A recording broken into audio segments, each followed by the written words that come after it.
नमस्कार। हर दिन पावन श्रृंखला में आज 23 मई को हम बात करेंगे कालपी के संघर्ष के बारे में। 1857 का स्वाधीनता संग्राम देश के अधिकांश भागों में लड़ा गया था, पर दुर्भाग्यवश यह सफल नहीं हो सका।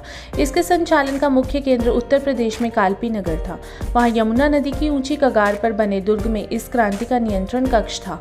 दुर्ग के एक भूमिगत कक्ष में हथियार बनाए जाते थे। क्रांतिवीरों का कोषागार भी यही था। नाना साहेब से मंत्रणा के लिए रानी लक्ष्मीबाई, कुंवर सिंह तथा अन्य लोग यहाँ आते रहते थे। उन दिनों ताप्या टोपे नाना साहेब के सेनापति थे। उन्होंने बुंदेलखंड के सब राजे रजवाड़ों को पत्र भेजकर अपनी सेनाएं कालपी भेजने का आग्रह किया।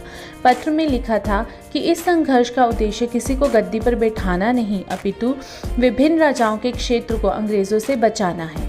बाबा देवगिरी को यह पत्र लेकर सब जगह भेजा गया। धीरे धीरे सेनाएं एकत्र होने लगी।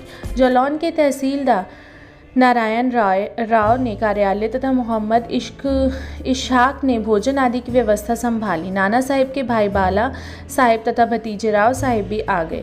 सबने यमुना का जल हाथ में लेकर अंतिम सांस तक संघर्ष करने का संकल्प लिया। दुर्ग में तोपों की ढलाई होने लगी। जालौन ने आए तस्करों ने स्थानीय शौरा, कोयला तथा मिर्जापुर से प्राप्त गंधक से बारूद और बम बनाए। जिले में अंग्रेजों को प्रवेश रोकने के लिए यमुना में चलने वाली 200 नौकाओं का नियंत्रण क्रांतिकारियों ने अपने हाथ में ले लिया। अब वहां 10,000 सैनिक तथा 12 तोपें युद्ध के लिए पूरी तरह तैयार थी। कालपी के लोग इन्हें बहुत मानते थे। वे स्वेच्छा से उनका स्वागत सत्कार करते, उन्हें बैलगाड़ियां देते तथा डाकियों से अंग्रेजी डाक छीनकर दुर्ग में पहुंचा देते थे। अप्रैल मास में रानी लक्ष्मीबाई झांसी में पराजित होकर कालपी आ गई। सर हुर्रोज के नेतृत्व में अंग्रेज सेना उनके पीछे लगी थी। उन्हें रोकने के लिए कोच में मोर्चा लगाया गया। 7 मई 1858 को वहां हुए भीषण संघर्ष में 500 क्रांतिकारी बलिदान हुए।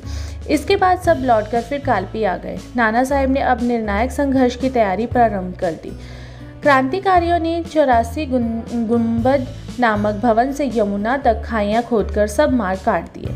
यमुना के इधर क्रांतिकारी तो दूसरी ओर गुलोली में अंग्रेज तैयार थे। हुर्रोज ने 22 मई को 20 घंटे तक लगातार दुर्ग पर गोले बरसाए।